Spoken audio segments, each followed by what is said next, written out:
सोजित्रा गांव की अवलबाई।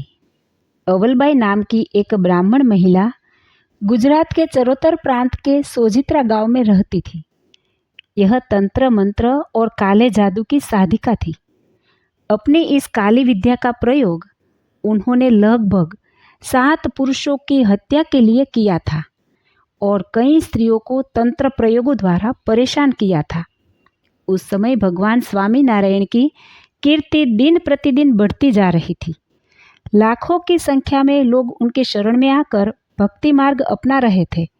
यह देखकर अवलबाई के मन में यह विचार आया कि स्वामी नारायण को मार डालना चाहिए। उन्होंने अपने इस कुत्सित विचार को अमल में लाने के लिए वड़ताल की यात्रा की। उस समय वहाँ श्रीहरि स्वामी नारायण भगवान की सभा चल रही थी। भक्तजन एकाग्र होकर उनकी बातें सुन रहे थे। अवलबाई स्त्रियों की पंक्ति में बैठ गई।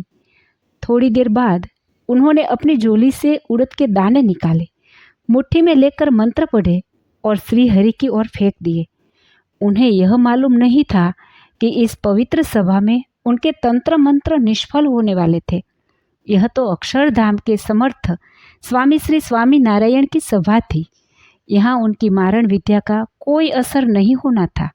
पहला प्रयास विफल होने पर उन्होंने दूसरी बार मंत्रित दाने फेंके।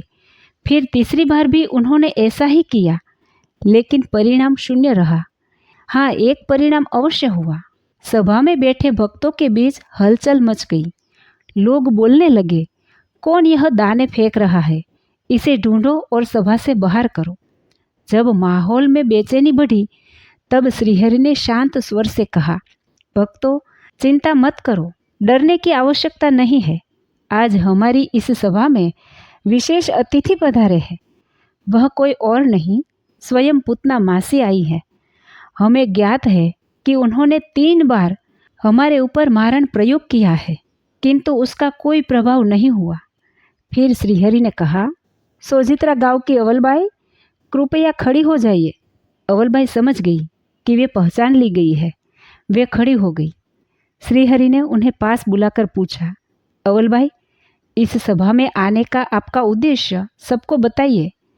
चतुराई से अवलबाई बोली, महाराज, मैं तो केवल आपके दर्शन के लिए आई हूँ। श्रीहरि बोले, अवलबाई, असत्य क्यों बोलती हो? मैं तुम्हारी मंशा भली भांति जानता हूँ।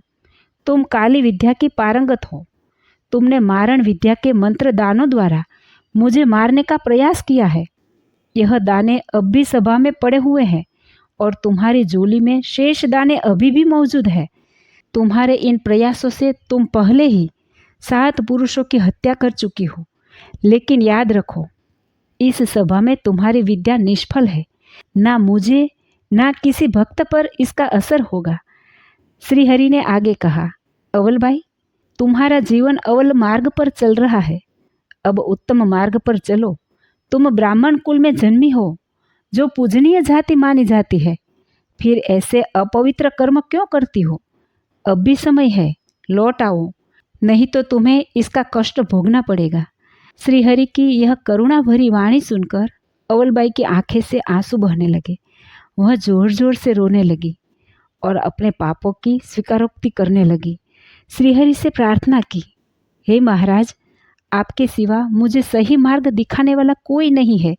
मुझ पर कृपा करें।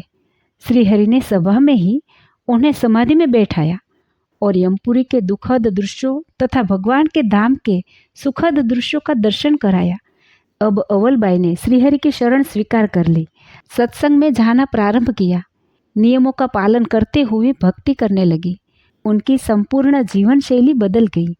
असुरी साधना से मुक्त होकर उनके चेहरे पर, वाणी में, आचरण में सौम्यता व सरलता आ गई। उन्होंने सत्संग में खूब सेवा की। एक बार उन्होंने महाराज को एक अमूल्य सोने की अंगूठी जिसमें रत्न जड़े थे तथा एक बड़ा पीतल का तस्तर जिसमें शक्कर भरी थी, अर्पण की थी। सत्संग की सेवा, नियमों का पालन करते हुए उन्होंने जीवन व्यतीत किया और अंत में श्रीहरि के धाम को प्राप्त हुई। इस प्रकार अवल मार्ग पर चलने वाली अवलबाई श्रीहरि की कृपा से अवल श्रेष्ठ बन गई। जय श्री स्वामी नारायण।